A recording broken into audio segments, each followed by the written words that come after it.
This is the story of a beautiful princess and a tiny dwarf. One day, deep in the forest, the little dwarf saved the princess's life, and from that moment on, love blossomed between them. But what happened to that love in the end? Let's find out. Once upon a time, in the lush kingdom of Avandor, there lived a princess named Beauty.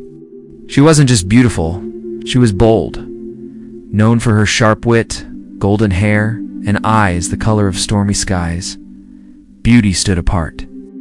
Suitors came from across the realm to win her heart, but none succeeded. She turned them away with a gentle smile and a firm no. Far beyond the palace walls, deep in the forested mountains, lived a dwarf named Bramlin Ironheart. But Bramlin was no ordinary dwarf.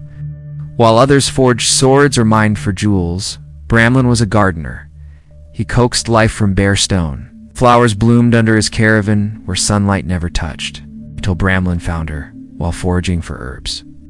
He was short, broad-shouldered, with a copper beard and eyes that held the weight of the mountains. He treated her wounds, made her tea with lavender and honey, and shared simple meals made with care.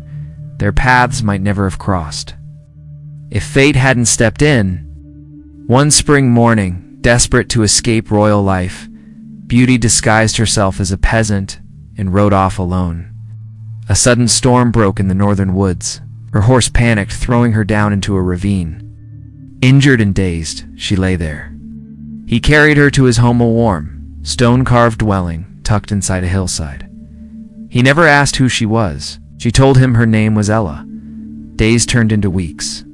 As she healed, she worked beside him in the garden. She sang while he planted. He told her stories of ancient trees that whispered secrets and stars that he called by name. He wrote verses on the petals of moonflowers. And somewhere between the scent of pine and the quiet of twilight, Beauty fell in love. Bramlin, she learned, was a poet at heart.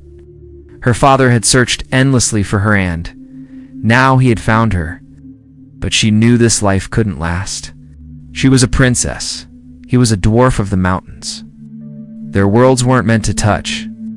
The truth came one morning when palace guards arrived at Bramlin's door. When Bramlin learned who she really was, he stepped back. His heart broke, but his pride stayed strong.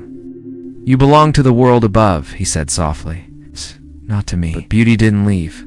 She stood before her father in her dirt-stained dress and said, "This man saved my life. Not just from that fall, but from the cage you built around me. I won't marry for duty. I will marry for love." To everyone's surprise, the king saw it, the fire in her eyes and the quiet nobility in Bramlin's. Maybe the world was changing. Maybe love, not bloodlines, should guide the future. After much debate and the rewriting of old laws, a wedding was held, not in a grand cathedral, but in the garden Bramlin built with his own hands.